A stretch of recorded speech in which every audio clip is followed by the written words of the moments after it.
back to back horror stories. কি বাজে বৃষ্টি আরম্ভ হয়েছে দেখুন, তার উপর লোডশেডিং। আজকের মতো কাজ শেষ, চললাম স্যার। রেটিংটা দিয়ে দেবেন কিন্তু, রেটিংটা স্যার।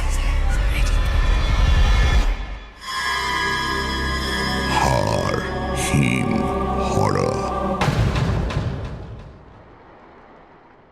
এবছর ডিসেম্বরে শহরে হাড় কাঁপানো শীত পড়েছে।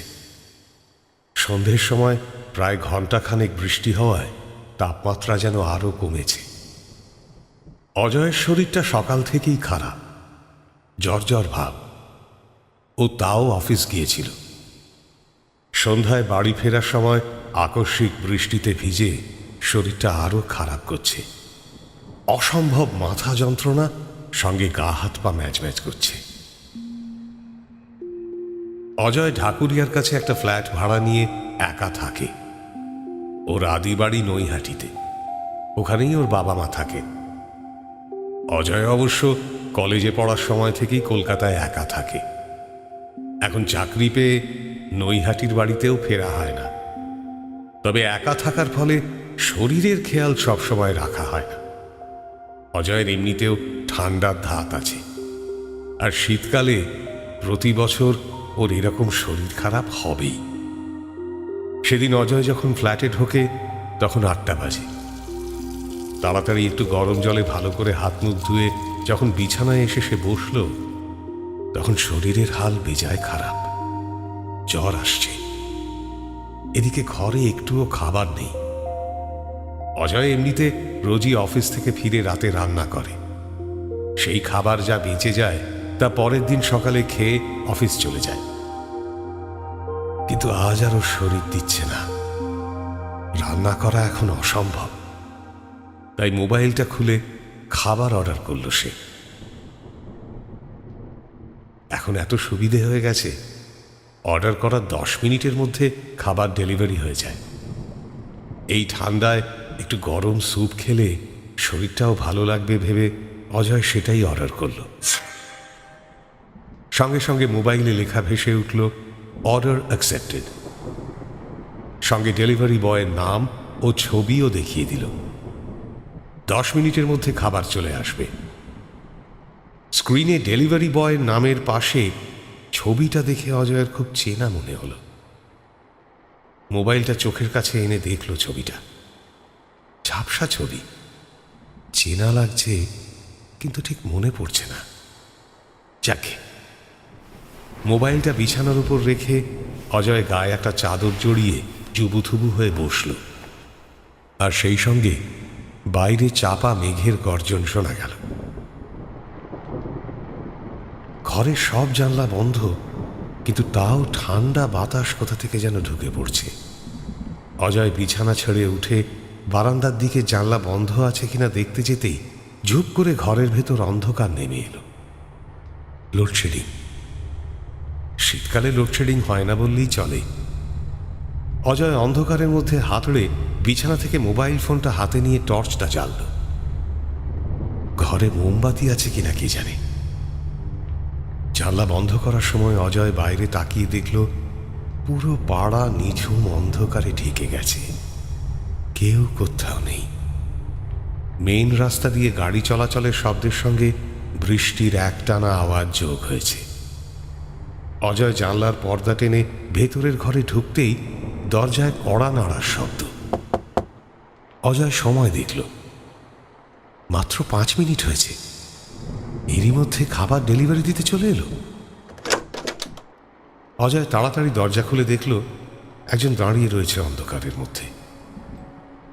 অজয় টর্চের আলো ফেলতেই লোকটা হাত দিয়ে চোখ ঢাকল। অজয়েরই ভুল, সে টর্চের আলোটা লোকটার মুখ লক্ষ্য করে ফেলেছিল। ও সরি। অজয় আলোটা অন্যদিকে ঘুরিয়ে নিল। হালকা আলোয় অজয় দেখল একজন যুবক দাঁড়িয়ে রয়েছে। গায়ে কালচে রঙের রেনকোট, জল চুইয়ে পড়ছে রেনকোট থেকে। তার পিঠে ডেলিভারির ব্যাগ, আর হাতে একটা সাদা কৌটো। অজয় না? যুবক ঠান্ডা গলায় প্রশ্ন করল। হ্যাঁ, আপনার পার্সেল আছে স্যার। যুবক হাতের কৌটোটা এগিয়ে দিল। কৌটোটা আশ্চর্য রকম গরম, অথচ তার রেনকোট থেকে জল গড়িয়ে পড়ছে টুপটাপ। অজয় কৌটোটা নিতেই একটা শিরশিরে অনুভূতি তার হাতে ছড়িয়ে পড়ল। খাবারটা গরম হলেও ছেলেটার হাত ছিল আশ্চর্য রকমের ঠান্ডা, বরফের মতো। অজয় কৌটোটা নিয়ে হালকা হেসে ধরা গলায় বলল, মাত্র 5 মিনিটে ডেলিভারি দিয়ে দিলে, থ্যাংক ইউ। দাঁড়ান, আমি আপনার টাকাটা নিয়ে আসি। অজয় ঘর থেকে টাকা নিয়ে এসে যখন যুবকটির হাতে দিল, তখন আবার সেই শীতল স্পর্শ পেয়ে চমকে উঠল। যুবক টাকাটা পকেটে রেখে পিঠের ব্যাগটা নামিয়ে কি একটা দেখল। তারপর আবার সেই ব্যাগটা কাঁধে তুলে অজয়ের দিকে তাকিয়ে একবার হাসল। কি বাজে বৃষ্টি আরম্ভ হয়েছে দেখুন, তার উপর লোডশেডিং। আমি তো প্রথমে আপনার দরজার বেল বাজিয়েছিলাম, তারপর বুঝলাম কারেন্ট নেই। যাকে আজকের মতো আমার কাজ শেষ, চললাম। স্যার, রেটিংটা একটু দিয়ে দেবেন কিন্তু। অজয় কিছু বলল না, শুধু হাসল। হ্যাঁ। ডেলিভারি বয়টি ধীর পায়ে সিঁড়ি দিয়ে নামতে শুরু করলো। অজয় তাকে জিজ্ঞেস করলো, দাদা আপনার আলো লাগবে? বড্ড অন্ধকার তো। যুবকটি অন্ধকারের মধ্যে সিঁড়ি দিয়ে নামতে নামতে উত্তর দিল, না স্যার, লাগবে না। এখন আর অন্ধকারে অসুবিধা হচ্ছে না স্যার, অভ্যেস হয়ে গেছে। আপনি দরজাটা বন্ধ করে দিন, বাইরে খুব বৃষ্টি পড়ছে। আমি আসি স্যার, রেটিংটা দিয়ে দেবেন স্যার, রেটিংটা। যুবকের কথাগুলো বাইরের বৃষ্টির আওয়াজের শব্দে হারিয়ে গেল। অজয় দরজা বন্ধ করে ঘরে ফিরে খাবারের কৌটোটা খুলতেই গরম স্যুপের বাষ্প মুখে এসে লাগলো। মাথার ব্যথাটাও বাড়ছে। তাড়াতাড়ি স্যুপটা খেয়ে ঘুমিয়ে পড়ল অজয়। পরের দিন সকালে যখন ঘুম ভাঙল, তখন প্রায় 8টা বাজে। জ্বর অনেকটা কমলেও তার শরীরটা বেশ দুর্বল। অজয় বিছানা থেকে উঠে জানলার পর্দা সরাতেই চোখে পড়ল বাইরে কুয়াশা মাখা সকাল। গত রাতের বৃষ্টির ফলে রাস্তা ভেজা।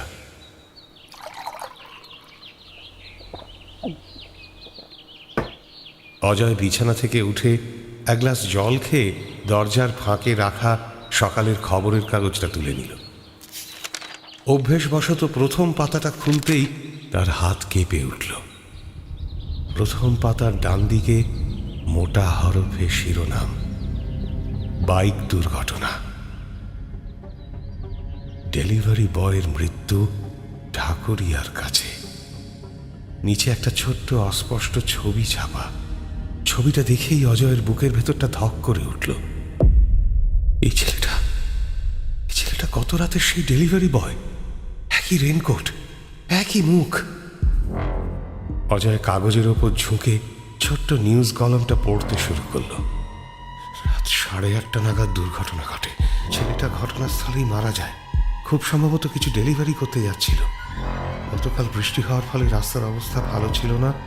তার উপর ডেলিভারি অ্যাপগুলোর 10 মিনিটে ফাস্ট ডেলিভারির প্রমিসের জন্য প্রায় সময় ডেলিভারি বয়দের গাড়ি জোরে চালাতে হয়।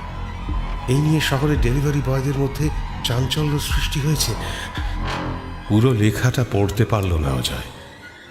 তার হাত পা ঠান্ডা হয়ে গেছে। 8টার সময় দুর্ঘটনা ঘটেছে, কিন্তু সে তো ডেলিভারি দিয়ে গেছে রাত 8টার পরেই। অজয়ের স্পষ্ট মনে আছে, যখন ও দরজা খুলেছিল তখন 8টা বেজে গেছে। অজয়ের চোখের সামনে স্পষ্ট ভেসে উঠল গত রাতে সেই বরফের মতো ঠান্ডা হাত, ভেজা রেনকোট থেকে পড়া জল, আর সেই শান্ত হাসি মাখা মুখটা। কি বাজে বৃষ্টি আরম্ভ হয়েছে দেখুন, তার উপর লোডশেডিং। আজকের মতো কাজ শেষ, চললাম স্যার। রেটিংটা দিয়ে দেবেন কিন্তু, রেটিংটা স্যার। হলুদ আলোটা অনেকক্ষণ ধরেই জ্বলছিল। সৌম্য ঘরে ঢুকতে ছোট্ট একটা বল সপাটে ওর দিকে এগিয়ে এলো। মাথাতেই লাগতো শেষ মুহূর্তে মাথাটাকে কোনো রকমে সরিয়ে নিতে পেরেছিল বলে রক্ষে। সৌম্য তাতানের দিকে তাকিয়ে জিজ্ঞেস করল, খুব রেগে আছিস তাই না? তাতান গোমড়া মুখটা তুলে ঘাড় নাড়ল। ছোটখাটো চেহারা, মাথায় কোঁকড়ানো চুল, ডান গালের কাছে একটা ছোট্ট কাটা দাগ। তাতানকে এমন বিনা ভনিতায় রাগটাকে স্বীকার করতে দেখে সৌম্য হেসেই ফেলেছিল।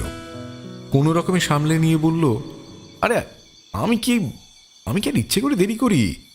অফিসের বসটা আমায় খুব ভালোবাসে কিনা কিছুতেই ছাড়তে চায় না। তাতান চোখের কোণায় জমে থাকা জলটুকু মুছে নিয়ে বলল, বস একটা পাজি লোক। সৌম্য হাসল। সে আর বলতে, একদিন এখানে নিয়ে আসবো, তুই বকে দিস তো। আচ্ছা আচ্ছা, এই দেখ তোর জন্য কি এনেছি, ব্যাকপুশ। এরকম টেনে দিলেই সাঁ করে দৌড়বে। তাতানের রাগ অভিমান কর্পূরের মতো উবে গেছে। পলকের মধ্যে ব্যাকপুশ গাড়িটা নিয়ে মেতে উঠল। খানিকক্ষণ অবাক হয়ে ওর দিকে তাকিয়েছিল সৌম্য। দুনিয়ায় এমন নিখাদ অভিমান দেখেনি বহুদিন। আবার এত সামান্য আয়োজনে রাগটুকু ভুলে যেতেও দেখেনি। তাতানের উস্কো খুস্কো চুলে হাত বুলিয়ে দিল একবার। পরক্ষণই খেয়াল করল তাতানের পায়ের কাছটা ছড়ে গেছে। সৌম্য জায়গাটায় হাত দিতেই ছিটকে সরে গেল তাতান। সৌম্য ভ্রু কোচকাল। আবার বদমাইশি করছিলি? না না, কোথায়, আমি শুধু একটু জোরে সাইকেল চালাচ্ছিলাম। তারপর? তাতান ঠিক করে হাসল। এই রাস্তায় গর্ত ছিল, সাইকেলটা ওইখানেই টাল খেলো, আমিও পড়ে গেলাম। সৌম্য যেন একটু অসন্তুষ্টই হলো। সব সময় তোরা এত তাড়া কিসের রে? হ্যাঁ, একটু ধীরে সুস্থে যেতে পারিস না? এ বাবা, আস্তে আস্তে গেলে বিকেলটা শেষ হয়ে যেত না, আর খেলা হতো না, সন্ধে নেমে যেত তো। সৌম্য কোনো উত্তর দিল না, চুপচাপ তাকিয়ে রইল। ঘড়িটা দেখে নিল একবার। রাত 11টা বাজে। এবার নিচে যেতে হবে, খিদেও পাচ্ছে ওর।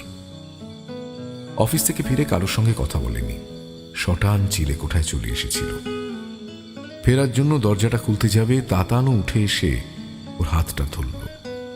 মুখ ফেরালো সৌম্য। কিরে, কিছু বলবি? তাতান আবদারের সুরে বলল, আমার মাঞ্জার সুতো ফুরিয়ে গেছে, এনে দিতে হবে। সৌম্য খানিক অবাকই হলো। এতখানি মাঞ্জা সুতো ফুরলো কি করে? ওই তো ঢিল প্যাচ করছিলাম, এই যে কত ঘুড়ি ধরেছি, এই তো পেটকাটি, দিশি, এই যে চিন কাগজের একটা। থাক অনেক হয়েছে, বাঁদর একটা। তাতানের মুখটা কেমন ম্লান হয়ে গেল, চোখের কোণটাও বোধহয় চিকচিক করছে। তাতানের বয়সটা ছেলে মানুষের।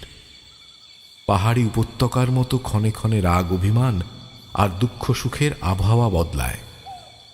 হলদে আলোয় এমন মন খারাপ মেখে নিচে যেতে ইচ্ছে করল না সৌম্যর। তাতানকে জড়িয়ে ধরে বলল, থাক, আমি কি এনে দেব না বলেছি?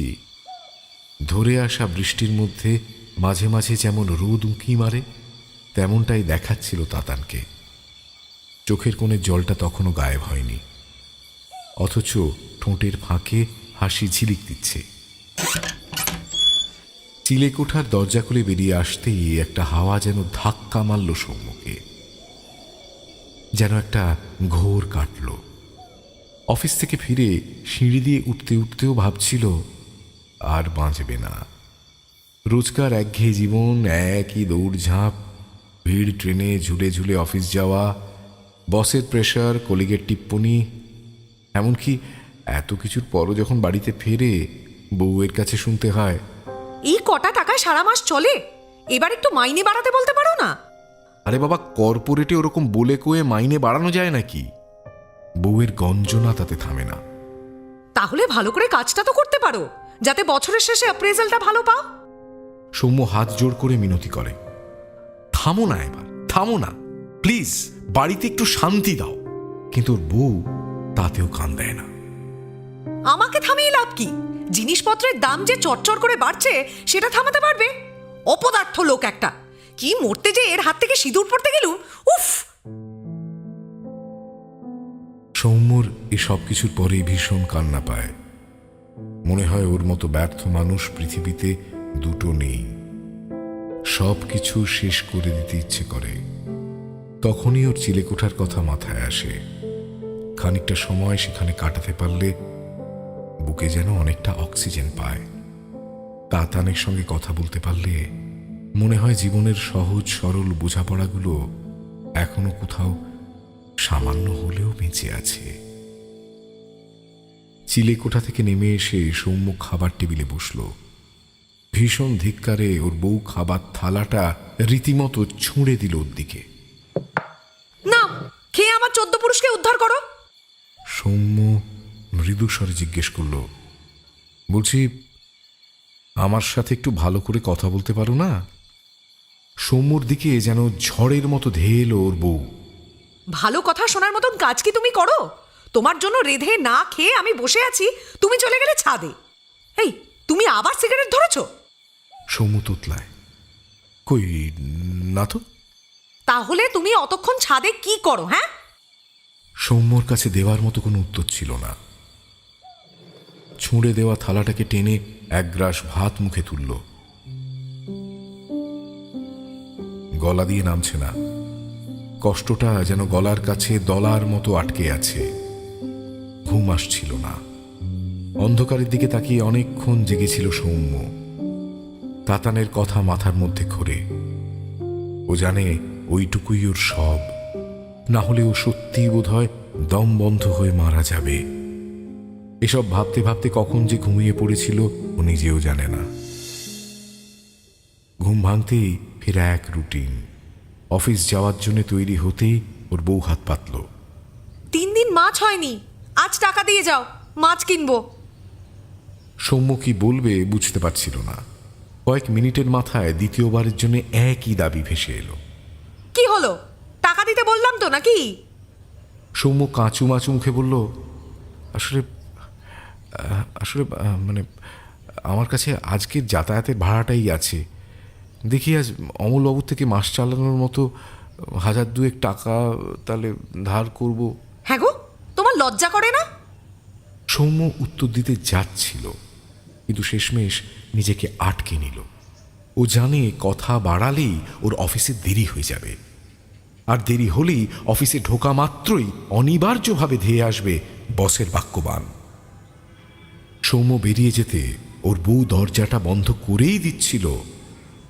হঠাৎ একটা টিন ভাঙা লোহা ভাঙার গাড়িকে এগিয়ে আসতে দেখল।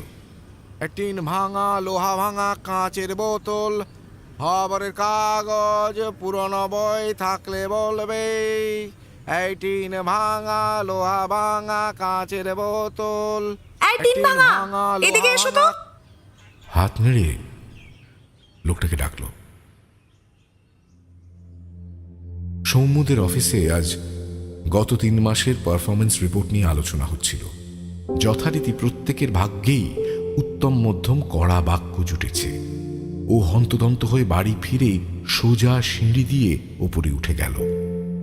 হলদে আলোটা জ্বলছে, কিন্তু বড় ম্লান দেখাচ্ছে যেন। সৌম্য চিলেকোঠার দরজাটা খুলতেই বুকটা ছ্যাঁত করে উঠল। তাতান নেই, পুরো ঘর খালি। ঘড়ি নেই, লাটাই নেই, সাইকেল নেই, ব্যাকপুশ গাড়িটা নেই, কিছু নেই। পুরো ঘরটা পরিষ্কার পরিচ্ছন্ন। হাঁটু গেড়ে বসে পড়ল সৌম্য। ওর মনে হচ্ছে বুকের ভেতর থেকে হৃৎপিণ্ডটাকে কি যেন বাইরে এনে ছুঁড়ে ফেলে দিয়েছে। মাউ মাউ করে কিনে ফেলল, চিৎকার করল, তাতান! এই তাতান, কই গেলি? কিরে তাতান? এই তাতান, দেখ, এই দেখ, তোর জন্য নতুন মাঞ্জা দেওয়া সুতো এনেছি। কিরে? এই! নিচ থেকে দৌড়ে এলো ওর বউ। চোখে মুখে জলের ঝাপটা দিল। কোন রকমে শান্ত করে একতলায় নামিয়ে আনলো। খাবার টেবিলে নির্জীব হয়ে বসেছিল সৌম্য। ওর বউ আজ পাশে বসেই থালায় খাবার বেড়ে দিল। একবার ফিরে তাকালো সৌম্য। পাত সাজানো ভাত, ডাল, সবজির পাশে একটা বাটিতে উঁকি মারছে পার্শে মাছের ঝাল। এত কিছুর মধ্যেও ওর মাথায় উঁকি দিল প্রশ্নটা, আচ্ছা তুমি মাছ কিনলে যে, টাকা ছিল তোমার কাছে? ওর বউ রীতিমতো গল্প বলার কায়দায় শুরু করলো। আরে সেটাই তো বলবো ভাবছিলাম, তুমি তো তার মধ্যেই ওপরে গিয়ে চিৎকার জুড়ে দিলে। শোনো না কি হয়েছে। তুমি যেতেই দেখি একটা টিন ভাঙা লোহা ভাঙার গাড়ি যাচ্ছে। তক্ষুনি মাথায় বুদ্ধিটা খেলে গেল, আমাদের চিলেকোঠায় কেউ তো আর চায় না, ঘরটা এক গাদা ফালতু জিনিসে ভরা ছিল। এরপর সাপখোপ হবে তাই বেচে দিলাম। ওই ভাঙা রথ, লাটাই, কিছু পুরনো কাগজপত্র, একটা বাচ্চাদের পুরনো সাইকেলও ছিল।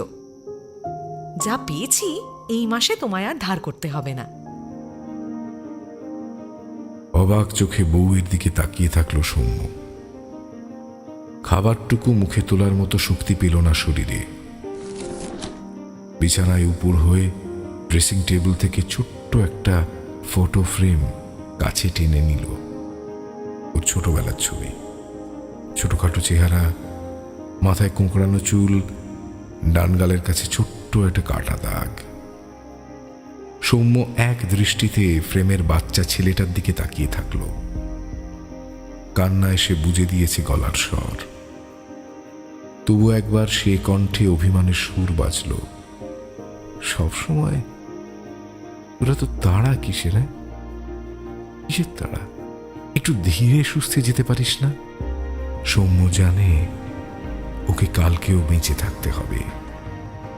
শুধু চিলেকোঠার মধ্যে ছেলেবেলার যে ভূতটুকু অক্সিজেনের মতো বেঁচে ছিল এতদিন, তাকে আর এই জীবনে কখনোই ফিরে পাবে না।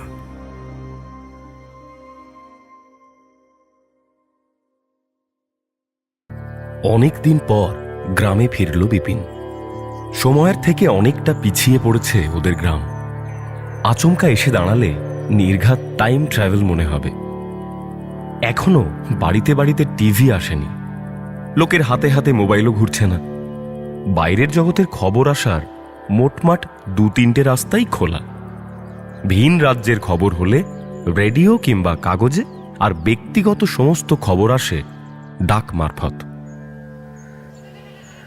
এরই ফাঁকে মাঝে মধ্যেই ঘরের ছেলে ঘরে ফিরে এসে গোটা গ্রামকে নিয়ে রীতিমতো বিশ্ব দর্শন করাতে বসল। ছেলে ভিন রাজ্যে চাকরি করছে, তাই বিপিনের বাবা সুফলবাবু মনে মনে একটু গর্বই বোধ করেন। ছেলের পাঠানো টাকায় যদিও সবার পেট চলে না, ক্ষেত খামারে কাজ করেই দিন কাটাতে হয় তাদের। কিন্তু সুফলবাবু রোজের জামা রোজ কেচে নেন। গিন্নিকে বলেন, আরে আমি একটা অফিসারের বাপ, এমন ময়লা জামা পরলে চলবে নাকি? তোমরা কিচ্ছু বোঝো না। বিপিনের মাইনে যে খুব একটা বেশি নয় তা সুফলবাবু আন্দাজ করতে পারেন, কিন্তু কিছুতেই মানতে চান না। যখন গিন্নি ছেলেকে আরেকটু টাকা পাঠানোর জন্য চিঠি লিখতে বলে, তখনই গিন্নিকে দাবড়ানি দেন। বাইরে থাকা খাওয়ার একটা খরচ আছে তো নাকি? অত বড় আপিস, অত কাজ করতে হয়, ওখানকার খাবারের কত দাম তুমি জানো? বাবু তো আগের বার বলেছিল জলও নাকি ওখানে কিনে খেতে হয়। আর পাঠাচ্ছে না তা তো নয়, পাঠাচ্ছে তো তো যা পাঠাচ্ছে তাতে দুজন বুড়ো বুড়ি ঠিক চলে যায়। সুফলবাবুর এই ভরসার সামনে বিপিন যতবারই দাঁড়ায় ওর ভেতরটা যেন কুঁকড়ে যায়। পড়াশুনো মন দিয়েই করেছিল, বাবার স্বপ্নটাকে যতখানি বয়ে নিয়ে যাওয়া যায় যাচ্ছিল, কিন্তু চাকরি পায়নি। বেকার হয়ে অনেকগুলো বছর বসেছিল। চেষ্টার অবশ্য কোনো ত্রুটি রাখেনি বিপিন। শেষমেশ ভিন রাজ্যে পরিযায়ী শ্রমিকের ভিড়ে নাম লিখিয়েছে। যখন যেমন সুযোগ পায় কাজ করে। নিজের খোরাক আর ছাউনির টাকাটুকু রেখে ও বাকি প্রায় সব টাকাটাই বাড়িতে পাঠায়। না, পুরোটা পাঠায় না, সামান্য কিছু রেখে দেয়। ফেরার সময় সস্তা দেখে একটা শার্ট কেনে, আর পুরনো প্যান্টটাকে একবার কেচে আয়রন করতে দেয়। বিপিন যখন গ্রাম থেকে বেরোয় আর গ্রামে যখন ঢোকে, বড় সড়ো অফিসারের থেকে কোনো অংশে কম লাগে না ওকে। অমন সাদাসিধে মানুষ দুটোকে মিথ্যে বলতে ওর মন সায় দেয় না, কিন্তু প্রতিবারই ঈশ্বরের কাছে প্রার্থনা করে বিপিন, এইটুকু শান্তি নিয়েই তো আছে দুটো মানুষ। মিথ্যে হলে হোক না, তাতে ক্ষতি কি? ঠাকুর, তুমি দেখো সত্যিটা যেন ওরা জানতে না পারে। ঠাকুর কতটা দেখেন আর কতটা এড়িয়ে যান তা জানার ক্ষমতা মানুষের নেই। দিন চলতে থাকে। অন্ধবিশ্বাসের জমি থেকে সুখের ফসলটুকু তুলে নিয়ে বেঁচে থাকেন সুফল বাবু আর তার গিন্নি। তবে অনেক দিন বাদে ছেলে যখন গ্রামে ফেরে, মনের মধ্যে চিন্তার সামান্যতম কালো মেঘটাও কেটে যায়। নিজেকে ভীষণ বড়লোক মনে হয় সুফল বাবুর। বহু দিনের পুরনো একটা ছিপ আছে। একসময় সেই ছিপের বড়শির ভয়ে বড় দিঘির মাছেরা তটস্থ হয়ে থাকতো সব সময়। ইদানিং অবশ্য ছেলে গ্রামে ফিরলেই ছিপ নিয়ে বেরোন সুফলবাবু। একগাল হাসি মুখে বলেন, আজ একেবারে টাটকা মাছ আনবো।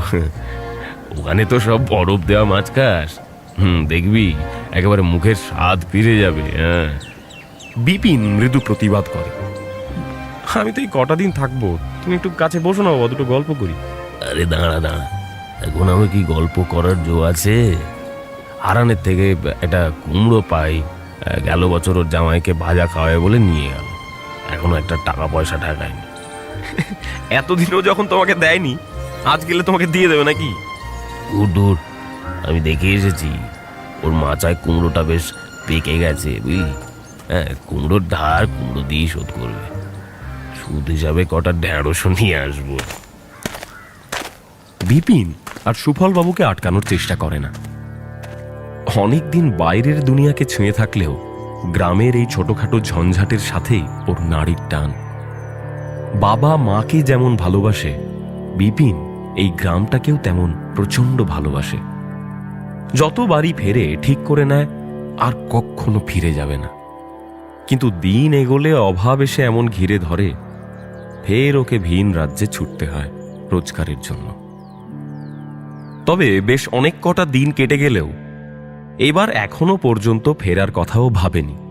তাছাড়া ফেরার চেয়েও একটা অন্য জরুরি চিন্তা ওর মাথার ভেতর ঘুরপাক খাচ্ছিল। বলা যায় বিপিন অপেক্ষা করছিল একটা চিঠির। ওদের গ্রামের পিয়ন হরনাথ ওর চেনা লোক। ইতিমধ্যেই দু একবার বিপিনের বাড়ির পাশ দিয়ে যাওয়ার সময় উঁকি মেরেও গেছে। প্রথম দিন বিশেষ কিছু জিজ্ঞেস করেনি। দ্বিতীয় দিন আচমকা বিপিনের সামনে সাইকেলটা আস্তে করে দিয়ে জিজ্ঞেস করেছিল, বাবা বিপিন, আমার হাটের মধ্যে বোধহয় একটা ফুটো আছে। খালি মনে হয় ঠান্ডা হাওয়া বুকটাকে এপর করে দিচ্ছে। তুমি যখন ফিরে যাবে বাবা, কোনো ভালো ডাক্তারকে জিজ্ঞেস করো তো, এর রোগ সারবে নাকি। বিপিন হরনাথের ঝোলার দিকে অপেক্ষার দৃষ্টিতে তাকিয়ে থাকলো খানিকক্ষণ। তারপর নিরাশ হয়ে ঘাড় নেড়ে বলল, হ্যাঁ কাকা, বলবো তো, ওখানে বড় বড় সব ডাক্তার আছে, সব রোগ সারিয়ে দেবে, আর পারলে তো ওরা মরা মানুষও বাঁচিয়ে দেয়, তুমি একদম চিন্তা করো না। হরনাথ পিয়ন চোখে মুখে স্বস্তি নিয়ে প্যাডেলে চাপ দেয়। এইভাবে ভালোই চলছিল হরনাথের। কিন্তু এর ঠিক দিন চারেক পর বিপদটা ঘটল। দেরি করেই বেরিয়েছে হাতের তালুর মতো চেনা গ্রাম। কটার চিঠি আসে, বেশিক্ষণ সময় লাগার কথা নয়, কিন্তু চিঠির তাড়াটা ব্যাগের ভেতর ঢোকানো থেকেই যেন গোলমালটা শুরু হলো। যে নামই পড়ছে কিছুতেই যেন লোকগুলোকে চিনতে পারছে না। মনে হচ্ছে জীবনে প্রথমবারের জন্য নামগুলো পড়ছে। আরেকবার গুনে দেখে নিল চিঠিগুলো, মোটে 13টা চিঠি। বয়স হয়েছে বলেই নির্ঘাত মাথাটা হয়তো কাজ করছে না, তবে যত দেরি হোক বিকেলের মধ্যে মিটে যাওয়ার কথা। কিন্তু বিধি বাম। রাস্তায় নেমে সাইকেলে প্যাডেল করতেই হরনাথ পিয়নের মনে হলো যেন ঘাড় ধরে তাকে কেউ তুলে এনে অন্য গ্রামে ফেলে দিয়েছে। রুদ্ধশ্বাসে সাইকেল চালাতে শুরু করলো হরনাথ পিয়ন। বুকের মধ্যে এফোড় ওফোড় হয়ে যাচ্ছে ঠান্ডা হাওয়া। দুপাশে পেরিয়ে যাচ্ছে মাঠ, ঘাট, দিঘি, বাঁশঝাড়, কিন্তু মরা আলোর আকাশটাকে ছাড়া ও যেন কিছুই চিনতে পারছে না। আশেপাশে কোনো লোক নেই, বাড়ি নেই। পৃথিবী যেন তার ওপর চলে ফিরে বেড়ানো সমস্ত মানুষ আর তার চিহ্নগুলোকে লুকিয়ে রেখে তার সঙ্গে নিষ্ঠুর তামাশা করছে। হরনাথ পিয়ন টের পাচ্ছে মানচিত্র ঘেঁষা নদীর মতো কপাল বেয়ে গড়িয়ে পড়ছে ঘাম। ক্লান্তি লাগছে ভীষণ। পৌঁছতে হবে তাকে। অন্ততপক্ষে কোনো বাড়ি কিংবা মানুষের কাছে পৌঁছলে জিজ্ঞেস করা যাবে গ্রাম থেকে সে কত দূরে এসে পড়েছে। খানিকক্ষণের মধ্যেই ছিটে ফোটা রোদ্দুরটুকু নিয়েই সূর্য পশ্চিমে গায়েব হল। গাঢ় অন্ধকার নেমে এলো হরনাথের চোখে। আর তখনই ও চাঁদের কৃপণ আলোয় একটা মানুষের ছায়া দেখতে পেল। ডাকতে যাবে, হঠাৎ উল্টো প্রান্ত থেকেই প্রশ্ন ছুটে এলো, হর কাকা নাকি? এই বিপদেও গলার স্বর চিনতে হরনাথের ভুল হয়নি। হরনাথ গলার স্বর চড়ালো, কে? বিপিন?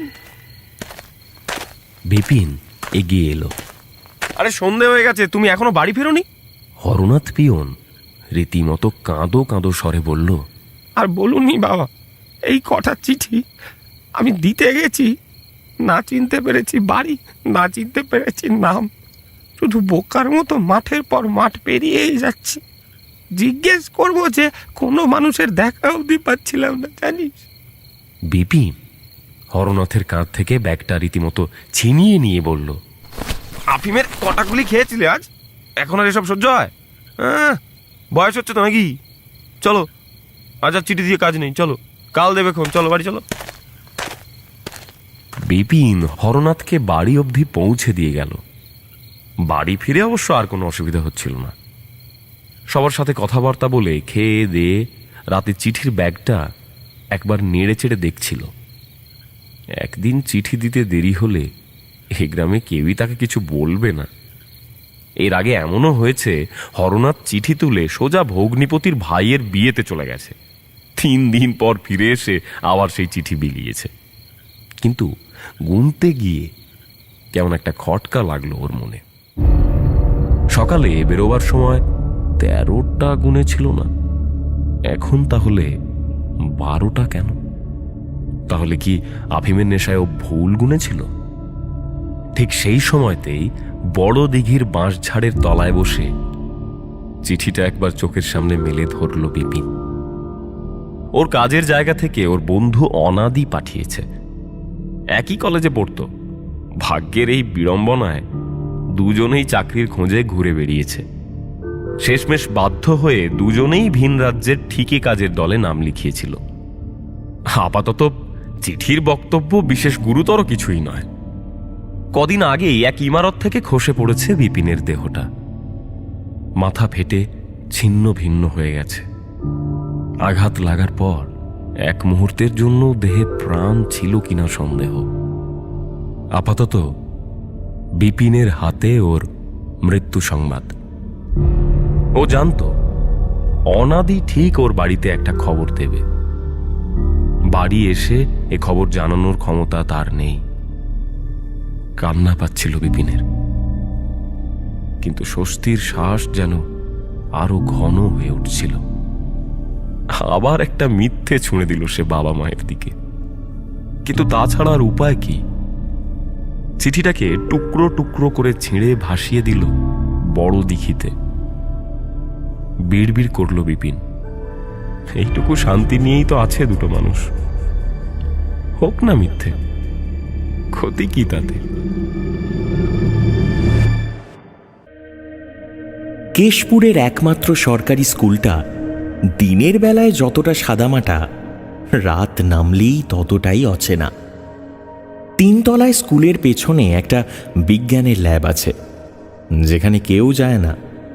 ওটা হলো 2 নাম্বার ল্যাব, কেমিস্ট্রি ল্যাব। বাকি ল্যাবগুলো রয়েছে 2 তলায়। এই 2 নাম্বার ল্যাবটা নিয়ে স্কুলের মধ্যে নানান গুজব ছড়িয়েছিল, বিশেষ করে এই ল্যাবের দায়িত্বে থাকা বয়স্ক মাস্টারমশাই শিবনাথ স্যারকে নিয়ে। শিবনাথ স্যার অবশ্য অদ্ভুত স্বভাবের একজন মানুষ ছিলেন।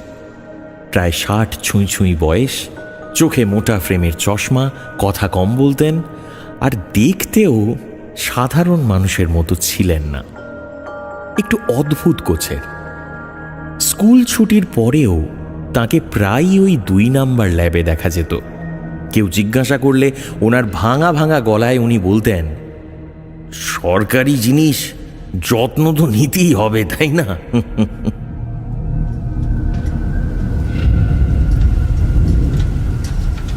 এক সন্ধ্যায় একাদশ শ্রেণীর 2 ছাত্র শুভময় আর রাসমান ভুল করে 3 তলার ওই 2 নাম্বার ল্যাবের ভেতর আটকা পড়ে যায়।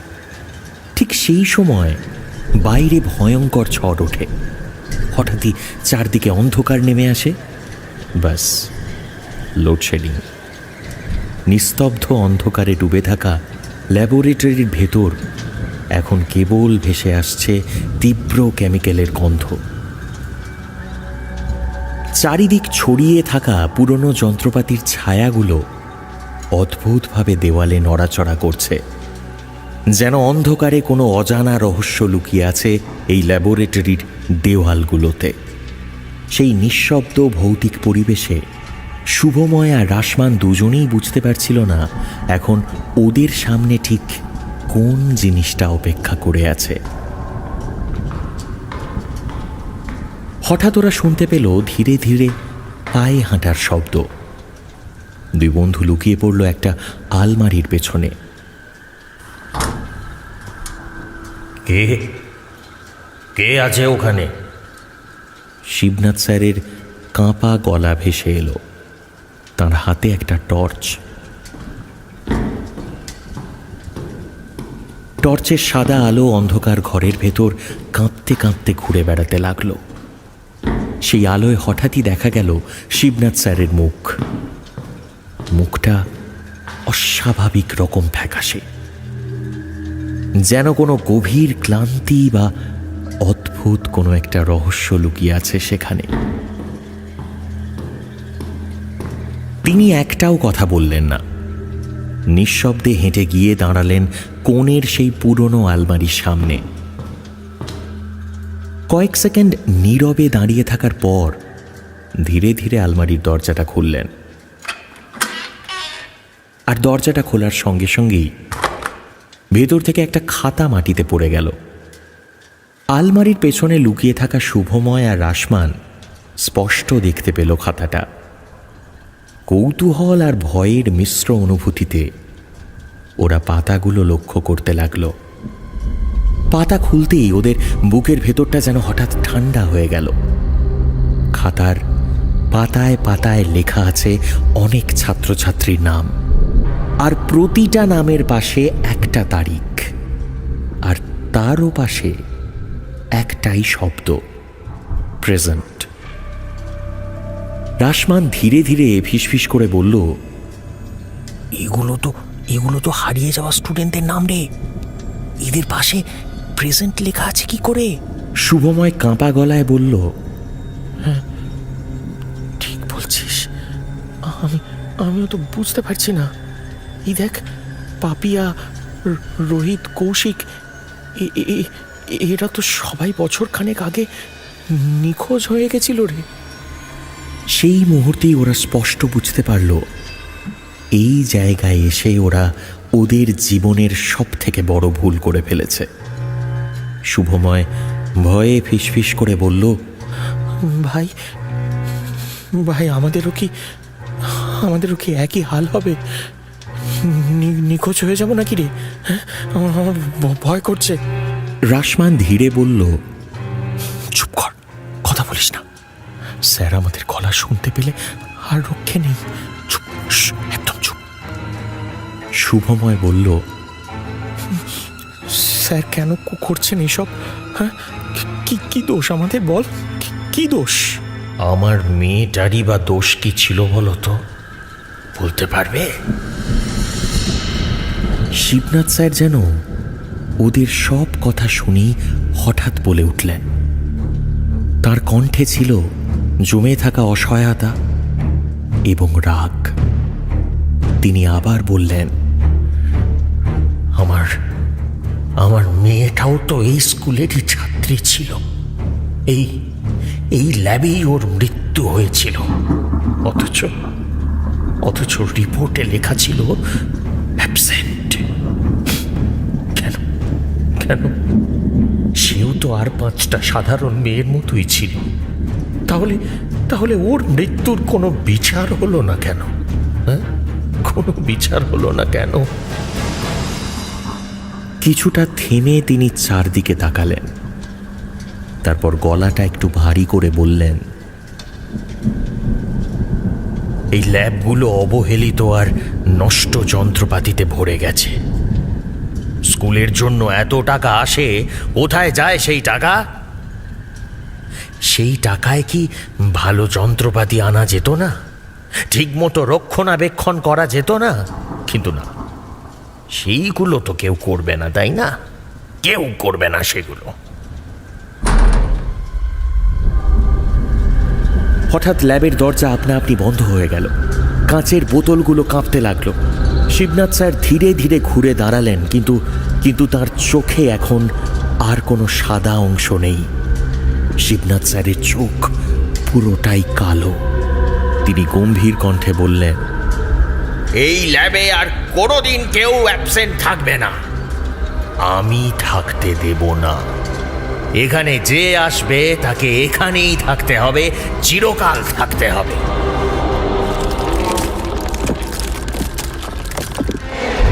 হঠাৎ মেঝে ফেটে কালো হাত বেরোতে শুরু করলো। শুভময় আর রাসমান দুজনেই ভয়ে চিৎকার শুরু করলো, বাঁচাও, আমাদের বাঁচাও, বাঁচাও, বাঁচাও, ভয় লাগছে, বাঁচাও, বাঁচাও, বাঁচাও, করবেন না স্যার, আমাদের বাঁচাও, শুভ কিছু কর স্যার, করবেন না। রাসমান বল না স্যার। বাইরে ঝড়ের শব্দে ল্যাব কেঁপে উঠল আবার। মেঝে ফেটে বেরোনো কালো হাতগুলো ধীরে ধীরে শুভময় আর রাসমানের দিকে এগোতে লাগলো। শিবনাথ স্যার এক দৃষ্টিতে ওদের দিকে তাকিয়ে থাকলেন। তার মুখে তখন এক অদ্ভুত শান্তির হাসি। চিৎকার করো না, চিৎকার করো না, এখন চিৎকার করে কোনো লাভ নেই। এই ল্যাবে সব কিছু আমার ইচ্ছে অনুযায়ী হয়।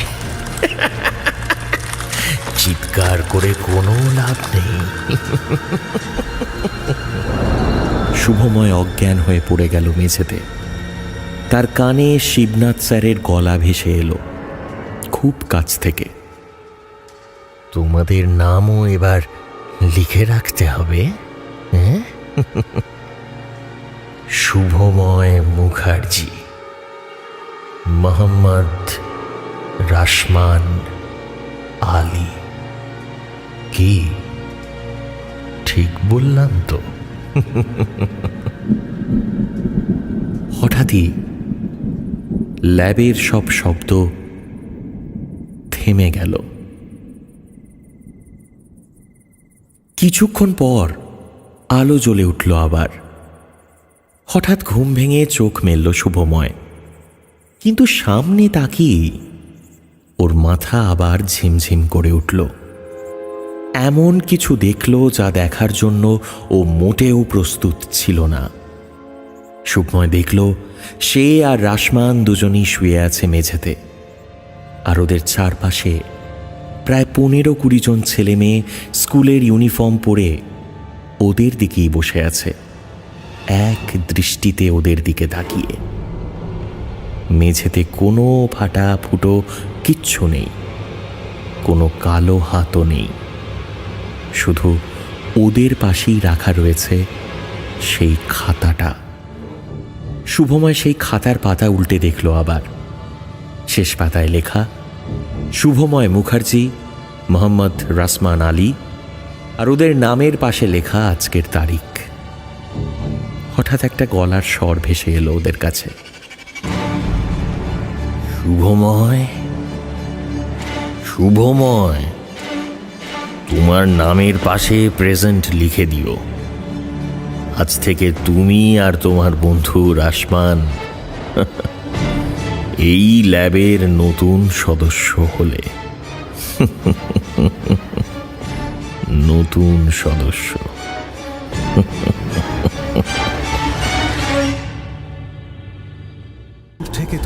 যাচ্ছে সেই মেয়েটার হাসি। সেই অট্টহাসির শব্দ যেন দানবের মতো ছিটকে এসে লাগছে জনশূন্য পাড়ে।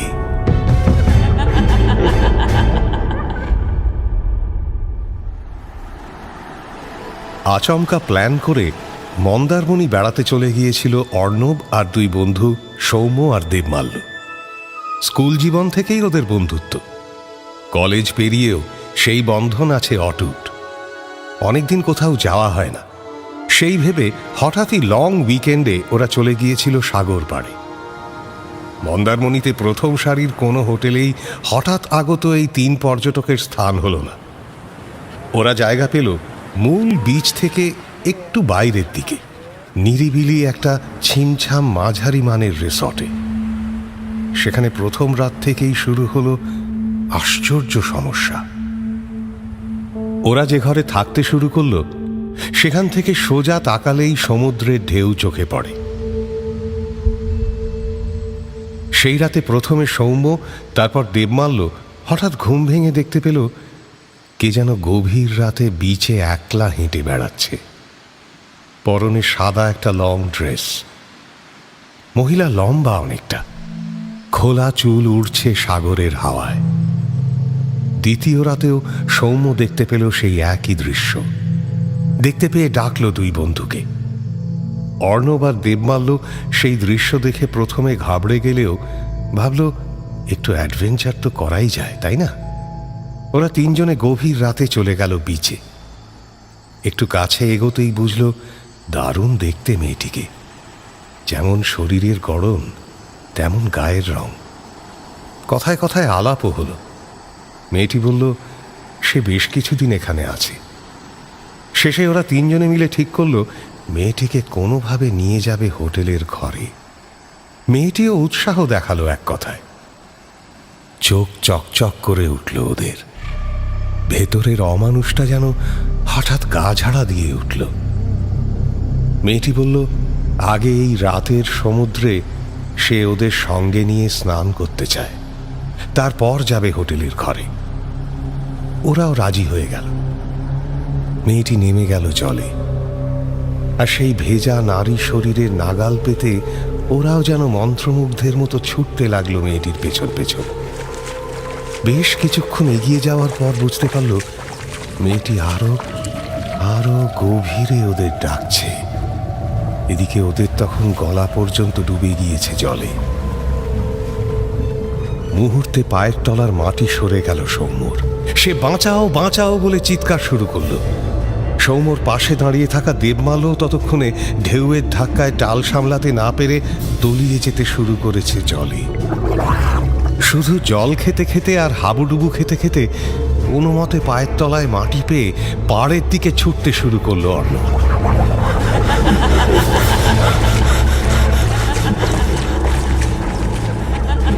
দূর থেকে তখন শোনা যাচ্ছে সেই মেয়েটার হাসি।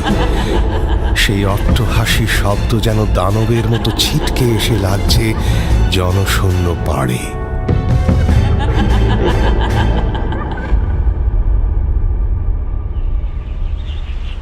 পরের দিন বিচে পড়েছিল দুজনের মরদেহ, আর অর্ণব অজ্ঞান হয়ে পড়েছিল হোটেলের সামনে। স্থানীয় লোকেদের চাপে সেদিন থেকে বন্ধ হয়ে গেল হোটেলটা।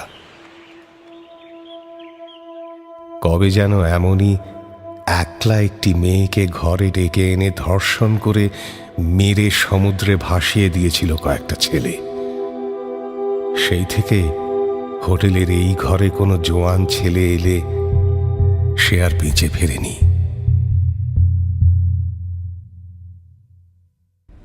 কালো পিচের রাস্তায় আনমনা অবস্থায় বাইক চালাচ্ছিল ময়ূর। ঠিক তখনই একটা ট্রাক জোরে ব্রেক কষল। বিকট শব্দে চারপাশ কেঁপে উঠল। ছিটকে পড়ল ময়ূর।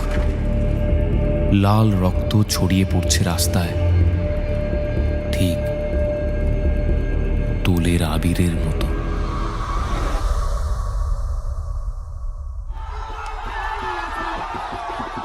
দোল পূর্ণিমার সকালে শান্তিনিকেতনের লাল মাটির পথ জুড়ে উঠছে আবিরের রং। চারদিকে বসন্তের গন্ধ, ঢোলের তালে নাচছে তরুণ তরুণীরা, কারো কারো কণ্ঠে আবার ভেসে উঠছে রবীন্দ্রনাথ ঠাকুরের গান। ওরে গৃহবাসী খোল দ্বার খোল, লাগলো যে দোল।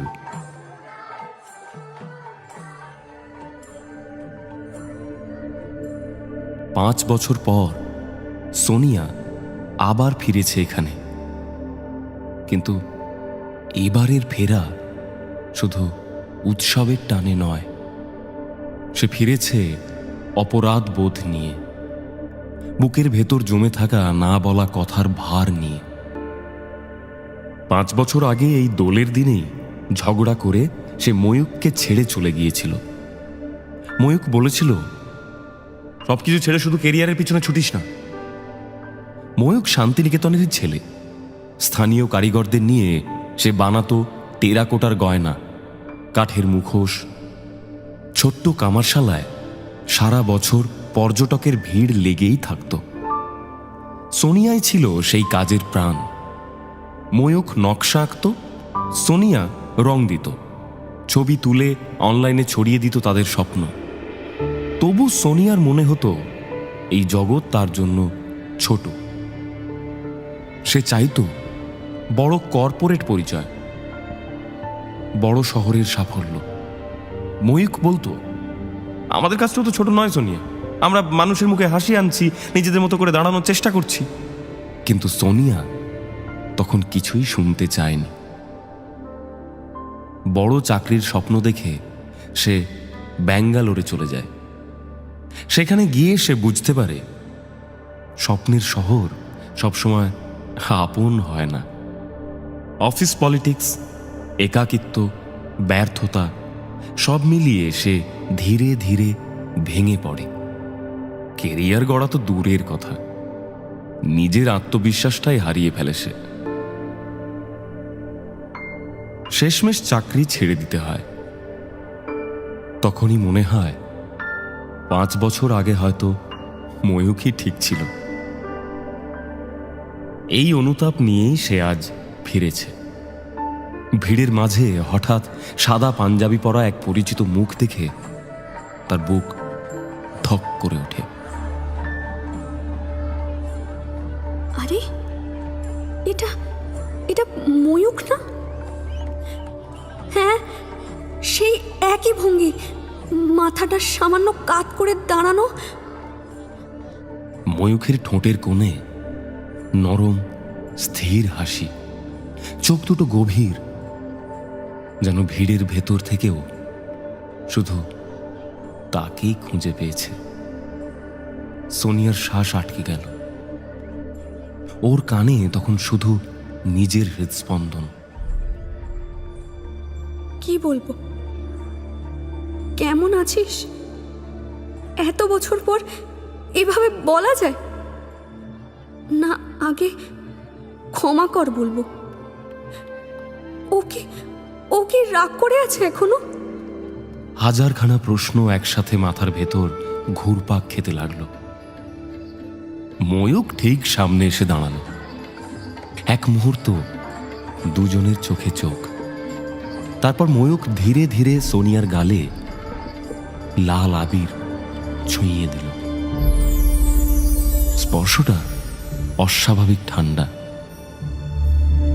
বসন্তের রোদে গরম হয়ে ওঠা ত্বকের ওপর এমন বরফ শীতল স্পর্শ অসম্ভব। যেন রং নয়, শীতল কুয়াশা ছুঁয়ে গেল তাকে। সোনিয়া ফিসফিস করে বলল, কি রে, কেমন আছিস? ময়ূক কোনো উত্তর দিল না, শুধু তাকিয়ে রইল তার দিকে, অদ্ভুত স্থির আর গভীর দৃষ্টিতে।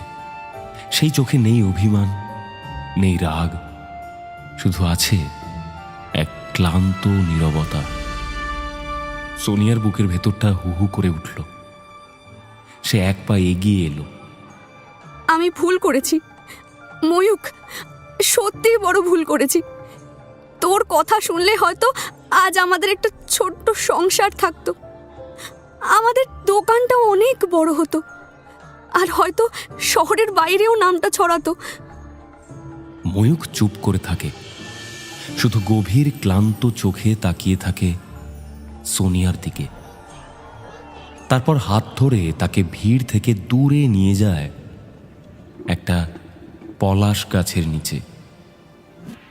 আশ্চর্যভাবে চারপাশের সব শব্দ মিলিয়ে যায়। এবার ময়ূক শান্ত স্বরে বলে, তুই ফিরবি আমি জানতাম, ফিরতে তোকে হতোই, কিন্তু অনেক দেরি হয়ে গেছে। সোনিয়ার গলা কেঁপে ওঠে।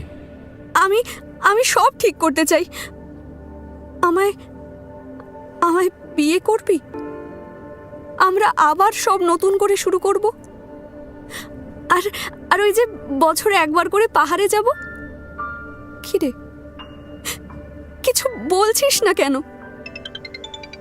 ঠিক তখনই ফোন বেজে ওঠে। ফোনের ওপারে সোনিয়ার মা। সোনিয়া হেসে বলে, হ্যাঁ হ্যাঁ আসছি। তবে মা, আজ আমি একা নয়, ময়ূখও আমাদের সাথে ব্রেকফাস্ট করবে। ওপাশে দীর্ঘ নীরবতা। তারপর মায়ের কাঁপা কাঁপা গলায় শুনতে পায়, ময়ূক, কিন্তু তুই যেদিন চলে গেলি সেই দিনই তো অ্যাক্সিডেন্টে মারা গেছিল। সোনিয়ার হাত থেকে ফোনটা পড়ে গেল। হেই, এই সোনিয়া, কোথায় গেলি? হ্যালো? ধীরে ধীরে সে পিছনে তাকালো। ওই, কি রে? ময়ূক দাঁড়িয়ে আছে, ফ্যাকাশে হাসি। বাতাসে উড়তে থাকা আবির তার শরীরের ভিতর দিয়ে চলে যাচ্ছে। সে ফিস ফিস করে বলে, তুই যখন চলে গেলি সেদিনই আমি শেষ দোল খেলেছিলাম। তারপর মুহূর্তের মধ্যেই সে মিলিয়ে গেল।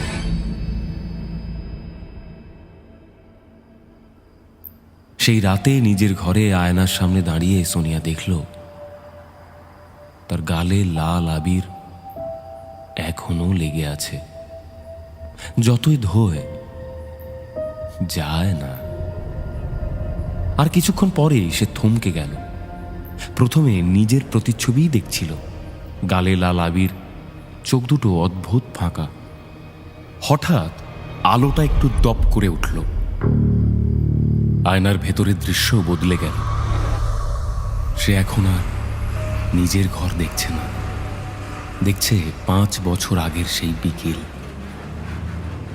লাল মাটির পথ, তার হাতে একটা ট্রলি ব্যাগ, মুখে রাগ, চোখে জেদ। বাস স্ট্যান্ডে দাঁড়িয়ে আছে সে। আয়নার ভেতরকার সোনিয়া বাসে উঠে পড়ছে।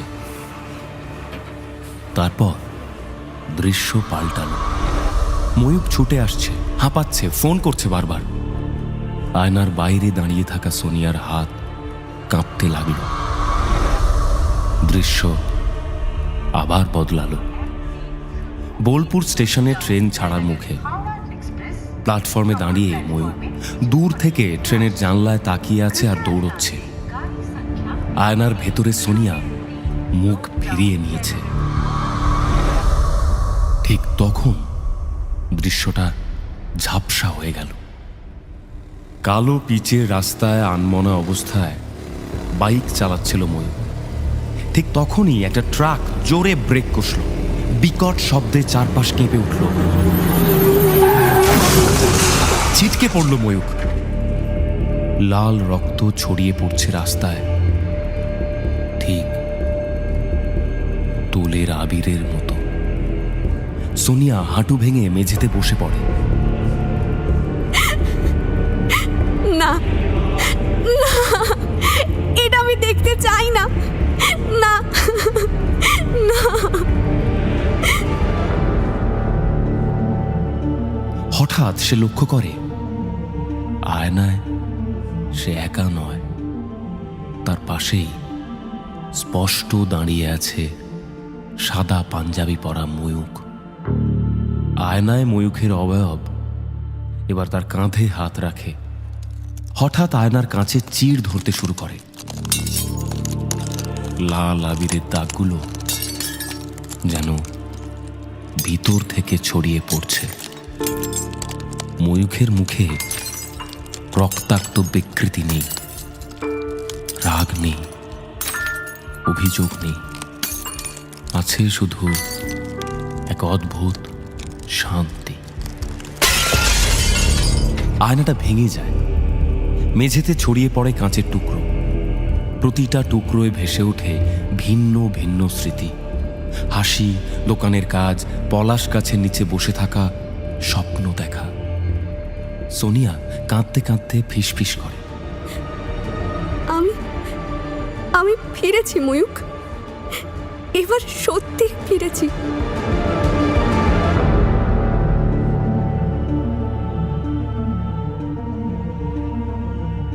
পরদিন সকালে খবর বেরোয়, দোলের রাতে শান্তিনিকেতনের এক বাড়িতে এক তরুণীর রহস্য মৃত্যু। ঘরে ভাঙা আয়না, মেঝেতে লাল আবির ছড়ানো। তারপর থেকে প্রতি দোল পূর্ণিমায় লাল মাটির পথে সেই পলাশ গাছের নিচে কেউ কেউ দেখে একটা মেয়ে আর একটা সাদা পাঞ্জাবি পরা ছেলে নিঃশব্দে আবির খেলছে।